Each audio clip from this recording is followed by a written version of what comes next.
been a couple days of just horrific news when it comes to issues of domestic violence, maybe highlighted by the incident in Surprise on Friday, where we've documented where a man broke into an ex-girlfriend's house, attempted to take her hostage. It seemed that he certainly intended to torture her. He was calling her 300 times a day. Shot and killed the family dog.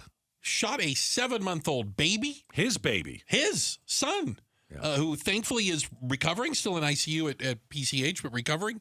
And it was one of those things, Gaydos, where you found out and shared with all of us that Arizona is near the top of the chart when it comes to domestic violence deaths. Almost 40% of people in Arizona have been subjected to domestic abuse. Both men and women, 43% of women, 33% of men. We have really poor marks when it comes to domestic violence. And we think of ourselves as relatively intelligent people, but we couldn't come up with a reason. Why? What is going on? Well, thankfully, we have someone to maybe help us understand it better and also talk about some of the solutions. Joining us right now is Jenna Panas, and she's the CEO of the Arizona Coalition to End Sexual and Domestic Violence. Jenna, we appreciate having you on, although I'm sure we wish we never would have to talk to somebody like you, right? Thank you. Thank you for having me.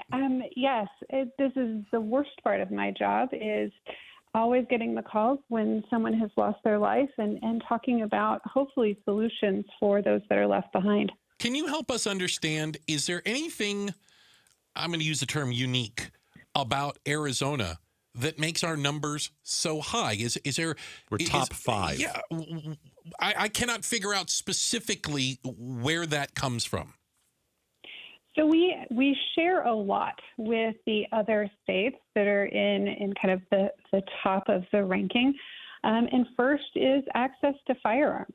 So when you look at things like domestic violence deaths, incidents of violence, firearms and access to firearms really are, it's tied to all of the states that have kind of the most severe issues. And then second is that lack of social safety net. So when you look at whether, and it's predominantly women, but it is folks of all genders, when you find that people aren't able to leave because they don't have financial resources, and financial resources can look like shelter, affordable housing, health care, access to child care, wages that are competitive for women, that lack of resources really does restrict folks in their ability to find safety outside of that relationship. Jenna Panas is joining us, CEO of Arizona Coalition to End Sexual and Domestic Violence. Arizona, we do not rank well. The Valley and Arizona have earned poor marks when it comes to domestic violence. I was reading every 44 minutes in Arizona, one or more children witness domestic violence. If kids see that early in life and they grow up, are they more apt to follow down that bad road of abusing somebody?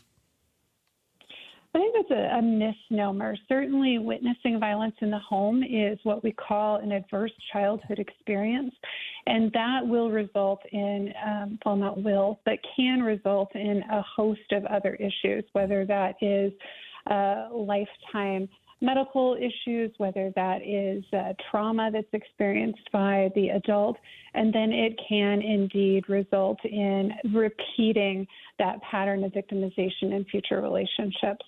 However, just because a child has seen domestic violence in the home does not mean that they are doomed to repeat that pattern. That pattern can be broken and has been broken by many, many, many victims. Yeah, and I think that's important to say. Jenna, how do you stop the violence before it starts? Is it possible? I think it is possible. I mean, prevention is a key word here. We need to work on those preventative measures. And what does that look like? That looks like gender equity. That looks like resources. That looks like talking to our young men and women about healthy relationships. This is all stuff that we know that we should be doing, but it's hard and it takes time. Additionally, in Arizona, we'd love to see gun restrictions, and that would help some of these deaths and would help things like babies and dogs being shot as well. Jenna, do you mean things along the lines of the red flag laws, the ones that allow authorities to take guns away from people who are abusive? Found to be in a domestic violence situation?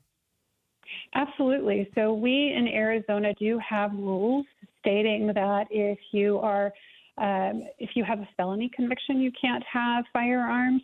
We would like to see folks that have misdemeanor domestic violence charges also forbidden from having firearms, as well as true enforcement of rules that are already on the books of folks who have orders of protection against them automatically losing their firearms. Right now, it is up to the victims to report that someone has a firearm and up to law enforcement to find that firearm and take it away. So we just need better administrative processes to restrict access to those firearms. She's Jenna Panas, CEO of the Arizona Coalition to End Sexual and Domestic Violence. We talk about laws and we talk about orders of protection, but I've heard the piece of paper only protects you so far. And we hear about these stories constantly of people that are in the midst of a divorce or breaking up. And there is some sort of legal paperwork there, but it's not enough to maybe protect their lives. Absolutely. A piece of paper is not going to stop someone who is really, really committed to hurting someone.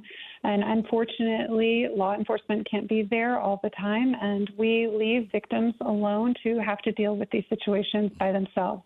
We don't have the resources to get folks to emergency shelter. We turn away almost 83% of requests for shelter because we don't have enough spaces. Oh, no. Wow, that's terrible. Jenna, someone out there is listening, and they're in this abusive situation. What do you tell them to do right now? Right now, they need to access either our helpline, and that's available through text or by phone or by going to arizonasurvivors.org. There's a list of phone numbers, resources across the state.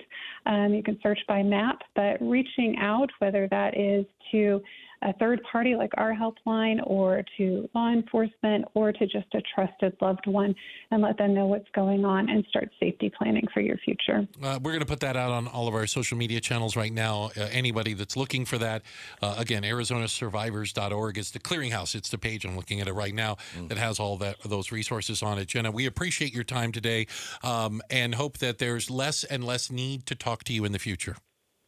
I would love that. Yes, I bet you would. Thank you for your time. Thank you. That's Jenna Panas, the CEO of the Arizona Coalition to End Sexual and Domestic Violence. Again, arizonasurvivors.org. Tweet that out at Outspoken KTAR and also at the Bruce St. James. You follow any of us on the X Machine, we'll make sure that we get that information out. And we can learn from some of this because the stories keep coming. The one thing that this incident in Surprise showed us, I mean, I didn't know that Arizona was one of the worst states. I had no idea. I had no idea. No idea. No, I didn't know. But now it's we real. do. I knew it was real. Yeah. I just, if you had said, what do you guys think? You're number 4? No. We're number 4. Yeah. Yeah, I didn't know that. We learned a lot today. Yeah. We're failing on a variety of levels. Thanks for watching Outspoken with Bruce and Gaydos. Tap to watch more from KTAR News and click the button in the middle to subscribe.